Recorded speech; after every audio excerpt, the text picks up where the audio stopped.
দেশের সাম্প্রতিক ধর্ষণ ও সহিংসতার বিচার আইন যুগোপযোগী করা, স্বরাষ্ট্র উপদেষ্টার পদত্যাগ সহ 9 দফা দাবিতে প্রধান উপদেষ্টার কার্যালয় অভিমুখে পদযাত্রা করে ধর্ষণ ও নিপীড়নের বিরুদ্ধে বাংলাদেশ সংগঠন। শাহবাগের হোটেল কন্টিনেন্টালের সামনে তাদের বাধা দেয় পুলিশ। ব্যারিকেড ভেঙে সামনে যেতে চাইলে তাদের সঙ্গে হাতাহাতিতে জড়ায় বিক্ষোভকারীরা। এতে বেশ কয়েকজন শিক্ষার্থী ও পুলিশ আহত হয়। পরে সেখানেই অবস্থান নিয়ে বিক্ষোভ করে শিক্ষার্থীরা। তাদের দাবি, ধর্ষকদের আইনের আওতায় আনতে না পারলেও প্রতিবাদকারীদের ওপর হামলা করেছে পুলিশ।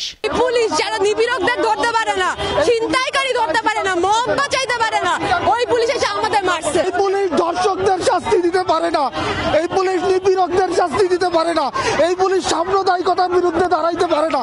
এই পুলিশ দাঁড়ায় যখন এই দেশের জনমানুষ ন্যায্যতার পক্ষে আন্দোলন করে, তখন গলা টিপে ধরতে এই পুলিশ দাঁড়ায়। পুলিশ আজকে এটাই প্রমাণ করলো যে এই পুলিশ ধর্ষকের পুলিশ, এই পুলিশ নিপীড়কের পুলিশ। আর পুলিশ বলছে, মিছিলকারীদের প্রতিনিধি দলকে প্রধান উপদেষ্টার কার্যালয়ে নিতে চাইলেও তাদের উপর বিনা উস্কানিতে হামলা চালানো হয়। প্রতিনিধি পাঠাবো এই কথা বললাম, বলার পরে তারা কিছু রাজি হয়েছে একটা পক্ষ, আর একটা পক্ষ এরা ব্যারিকেড ভাঙবেই। কোনোভাবে কিন্তু তাদেরকে আমরা লাঠিচার্জ বা কিছু করার কোনো সুযোগও আমাদের ছিল না, আমরা করিও নাই। আমরা কিন্তু লাঠি আমাদের হাতেও নাই, কিচ্ছু না, আমি কিন্তু খালি হাতে আছি। তো এই অবস্থার প্রেক্ষিতে পরে ওনাদেরকে আমি নিবৃত করার চেষ্টা করি, কিন্তু তারপরে আমাদের 7-8 জন আজকে আহত হয়েছে।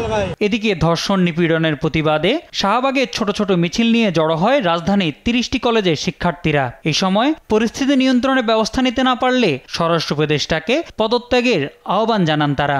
আমাদের সর্বপ্রধান দাবি হচ্ছে ধর্ষককে জনসম্মুখে মৃত্যুদণ্ড করা আর 30 কার্য দিবসের মধ্যে বিচার ব্যবস্থা সম্পন্ন করা। আমাদের একটাই দাবি, ধর্ষকের ফাঁসি চাই। নারীর প্রতি সহিংসতা বন্ধের দাবিতে ঢাকা বিশ্ববিদ্যালয়ে মানববন্ধন করেছে বিএনপিপন্থী শিক্ষকদের সংগঠন সাদা দল। মঙ্গলবার সকালে বিশ্ববিদ্যালয়ের অপরাজেয় বাংলার পাদদেশে মানববন্ধন করেন তারা।